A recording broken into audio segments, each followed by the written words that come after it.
नमस्कार दोस्तों, आपके अपने फेवरेट यूट्यूब चैनल पर आपका स्वागत है। मैं सुरेश कुमार एक बार फिर से आपके साथ। दोस्तों, अगर आप आईटीआई सीबीटी एग्ज़ाम की तैयारी कर रहे हो या आप टेक्निकल भर्तियों की तैयारी कर रहे हो तो इस चैनल को अभी सब्सक्राइब करो, तो बेल आइकन को प्रेस करो जिससे आपको अगली क्लास का नोटिफिकेशन मिल जाएगा।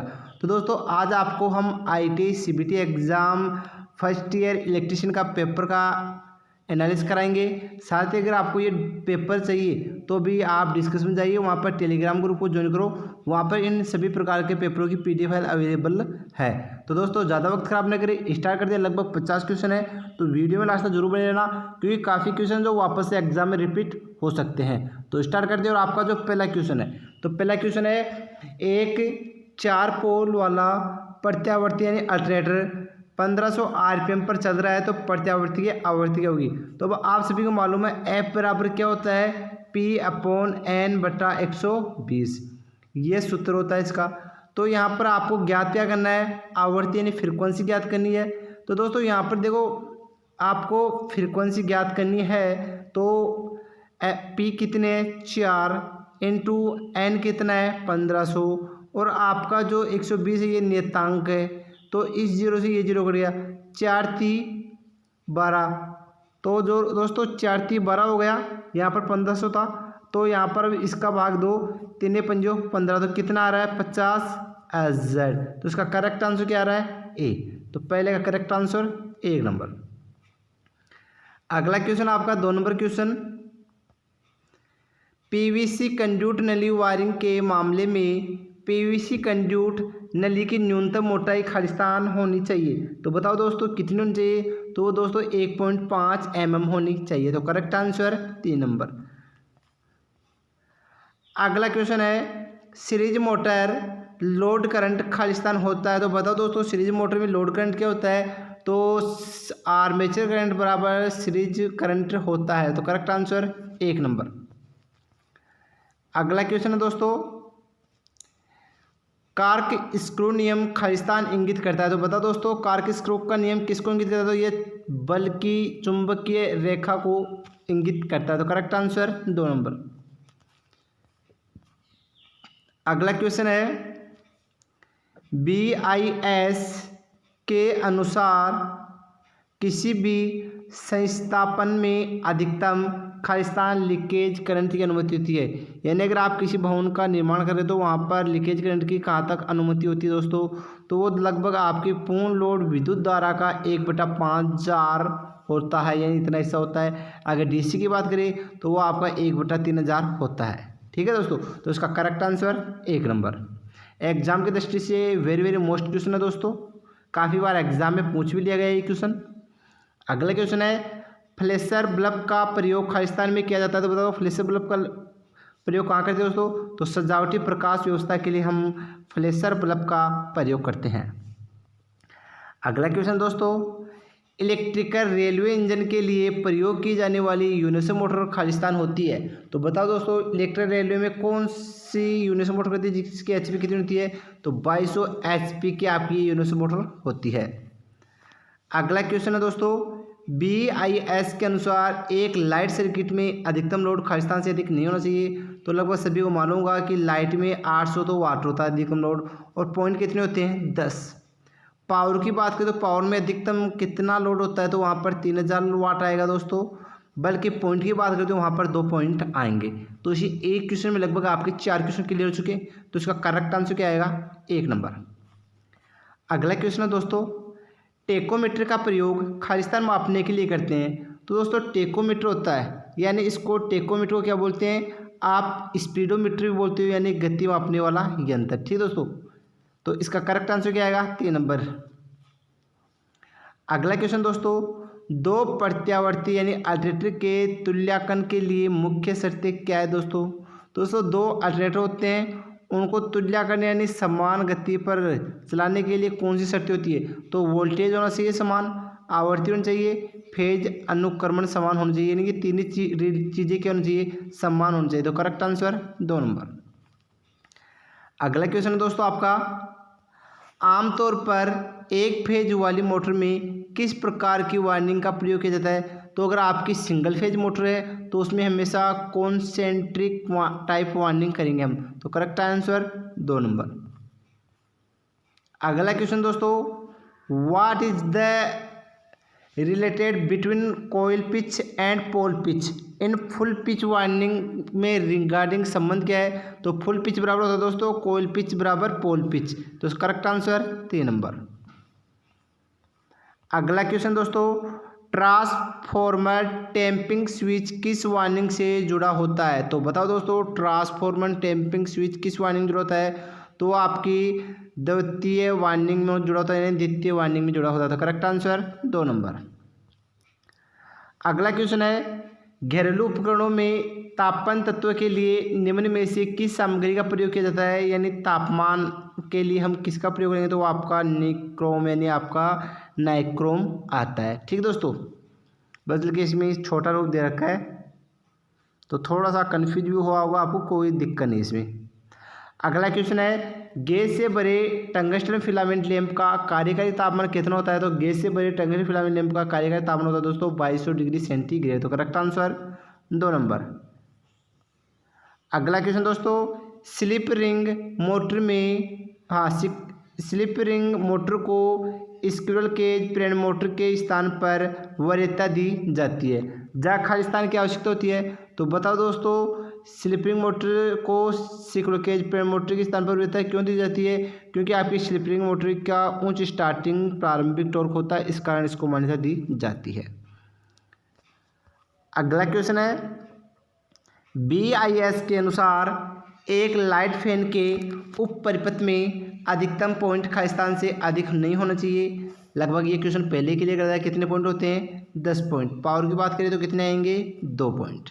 ठीक है दोस्तों, काफ़ी अच्छा क्वेश्चन था। अगला क्वेश्चन है, BH वक्र में B खाली स्थान का प्रतिनिधित्व करता है, यानी B को किस नाम से जानते हैं? तो B को हम चुंबक के क्षेत्र के नाम से जानते हैं। अगला क्वेश्चन है दोस्तों, निम्न में से किस मोटर का प्रयोग छत के पंखों में किया जाता है? तो बताओ दोस्तों, किस मोटर का प्रयोग छत पंखों में किया जाता है? दोस्तों, स्थायी कैपेसिटर मोटर का प्रयोग करेंगे, यानी कुल मिला के अगर हम कैपेसिटर स्थायी रूप से लगाएंगे तो उस मोटर का नाम हो जाएगा स्थायी कैपेसिटर मोटर। अगला क्वेश्चन है दोस्तों, चल लोहा उपकरण यानी मूविंग आयरन इंस्ट्रूमेंट का प्रयोग खालिस्तान के लिए किया जाता है। तो बताओ दोस्तों, किसके लिए किया जाता है? तो AC और DC दोनों आपूर्ति के लिए हम चल लोहा उपकरण यानी मूविंग आयरन इंस्ट्रूमेंट का प्रयोग करेंगे।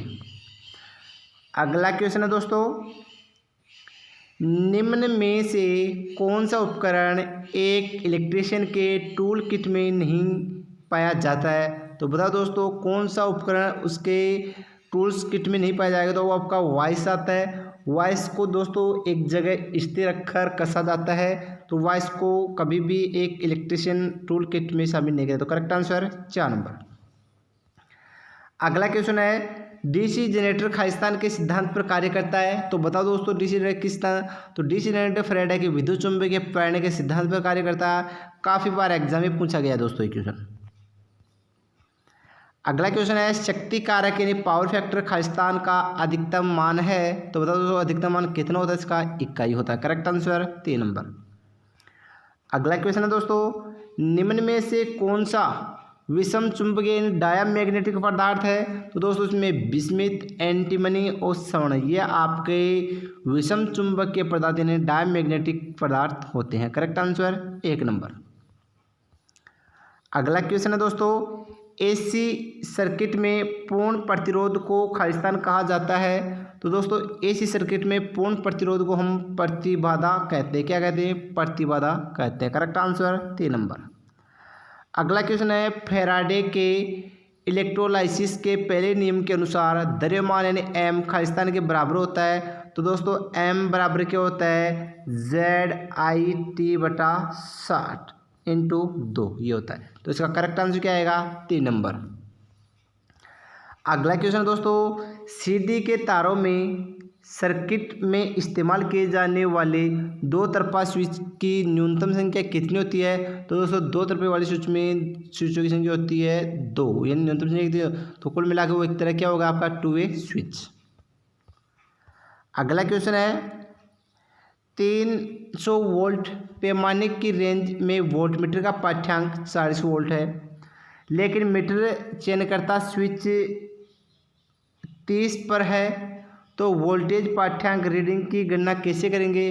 तो ध्यान रखना दोस्तों, अब उसकी गणना करनी है तो उसकी गणना हम किस प्रकार करेंगे कि उसका पाठ्यांक की गणना करने के लिए हम क्या करेंगे, यानी कुल मिला के 300 वोल्ट की पैमाने रेंज वाले वोल्टमीटर का पाठ्यांक 40 वाट है, लेकिन मीटर चयनकर्ता 30 वाट पर है तो वोल्टेज पाठ्यांक की गणना कैसे, तो वहाँ पर दोस्तों 4 वोल्ट से हम उसकी गणना करेंगे। तो करेक्ट आंसर 1 नंबर। अगला क्वेश्चन है, सौर बैटरी में निम्न में से किस प्रकार की सामग्री का प्रयोग करेंगे। तो दोस्तों सौर बैटरी में हमेशा अर्धचालक यानी सेमीकंडक्टर हम काम में लेंगे, यानी आपका अर्धचालक होता है वो काम है तो सेमीकंडक्टर। Correct answer 1 number. अगला क्वेश्चन है, यदि 5 ओम के 3 प्रतिरोध श्रृंखला में जुड़े यानी श्रेणी में जुड़े हैं तो कुल प्रतिरोध क्या होगा। तो दोस्तों 5 + 5 + 5 कितने हो गई 15 ओम। करेक्ट आंसर 4, क्योंकि श्रेणी क्रम का सूत्र लगभग सभी को मालूम होगा, RT बराबर होता है R1 + R2 + R3। ठीक है दोस्तों। अगला क्वेश्चन है दोस्तों, BIS के अनुसार दृष्ट करंट की आपूर्ति में धनात्मक, ऋणात्मक और तटस्थ तार के रंग कोड क्रम का स्थान है तो लाल, नीला और काला। तो दोस्तों RYB। ठीक है दोस्तों, करेक्ट आंसर 2 नंबर। अगला क्वेश्चन है दोस्तों, 100 एम्पियर बटे 5 एम्पियर का अनुपात CT करंट और 5 एम्पियर के एमीटर से जुड़ा है। यदि पाठ्यांक रीडिंग 3 एम्पियर है तो वास्तु करंट की गणना कीजिए। तो दोस्तों यहाँ पर आपको वास्तु करंट की गणना करनी है, तो यहाँ पर 100/5 तो ये आ गया बटा, यदि पाठ्यांक 3 एम्पियर है तो वास्तविक करंट क्या होगा, तो 5/1। तो दोस्तों इनको वज्र गुणा कर लो एक बार, 5 × 5/100, 5 के बाद दिए तो 20 आ गए, इसमें दिए तो 5 × 20। तो दोस्तों ये आ गई, लेकिन इसमें आपको क्वेश्चन क्या पूछ रहा है कि वास्तविक करंट की गणना करनी है। तो वास्तविक करंट की गणना करेंगे तो दोस्तों देखो 100 में 5 का भाग दो कितना आ रहा है, 5 दूनी 10, 20 आ गया। तो अब वास्तविक यानी यदि मीटर 3 एम्पीयर दे रहा है तो इस 20 को 3 से 20 से 30 है 60। तो करेक्ट आंसर क्या आ रहा है ए, यानी 60 एम्पीयर। अगला क्वेश्चन है, CFL का पूर्ण रूप क्या है। ये क्वेश्चन काफ़ी बार कंपटीशन एग्जाम भी आ चुका है टेक्निकल में, साथ ही ITI एग्जाम भी काफ़ी बार। तो इसे बोलते दोस्तों कॉम्पैक्ट फ्लोरोसेंट लैंप। तो ये आपका इसका करेक्ट आंसर 1 नंबर।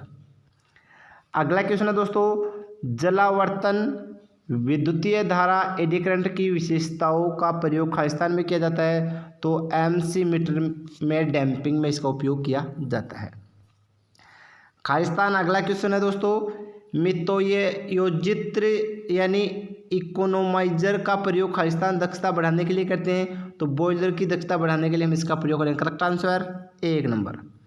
अगला क्वेश्चन है, प्रत्यावर्ती अल्टरनेटर की रेटिंग खालिस्तान होती है तो वो KVA होती है, ट्रांसफार्मर की KVA होती है। KWS किसकी होती है, एनर्जी मीटर की होती है। ठीक है दोस्तों, और शक्ति की इकाई वाट। अगला क्वेश्चन है दोस्तों, 3 फेज प्रणाली में संतुलित और असंतुलित भार को मापने के लिए निम्न में से किस पद्धति का प्रयोग करेंगे। दोस्तों संतुलित व असंतुलित भार को मापने के लिए हम 2 वाट मीटर पद्धति का प्रयोग करेंगे। करेक्ट आंसर 4 नंबर दोस्तों। अगला क्वेश्चन है दोस्तों, सॉफ्ट सोल्डर में टिन और शीशे का प्रतिशत कितना होता है। तो दोस्तों सॉफ्ट सोल्डर में 60% और 40% मिश्रण होता है, यानी 60% टिन और 40% शीशा। अगला क्वेश्चन है, यदि हम एक प्रेरण मोटर के पोल को दोगुना कर दिए तो इसकी गति क्या हो जाएगी। तो गति आधी हो जाएगी, क्योंकि क्या होता है जैसे जैसे स्पीड बढ़ेगी वैसे वैसे उसकी पोलों की संख्या कम होती जाएगी। अगला क्वेश्चन है, निम्न में से किस मोटर को कम लागत के रखरखाव की आवश्यकता होती है। तो आपकी प्रेरण मोटर होती है उसे कम रखरखाव की आवश्यकता होती है। अगला क्वेश्चन है दोस्तों, आमतौर पर डीजल विद्युत उत्पादन संयंत्र की क्षमता खालिस्तान होती है तो लगभग आपका जो आमतौर पर डीजल विद्युत उत्पादन संयंत्र है उसमें 0.5 KVA और 110 KVA होता है। करेक्ट आंसर 3 नंबर हो गया दोस्तों। अगला क्वेश्चन है दोस्तों, एक प्रतिक्षेप स्टार्टर प्रेरण मोटर एक खालिस्तान होती है तो वह एकल फेज मोटर होती है दोस्तों। क्या होती है? एकल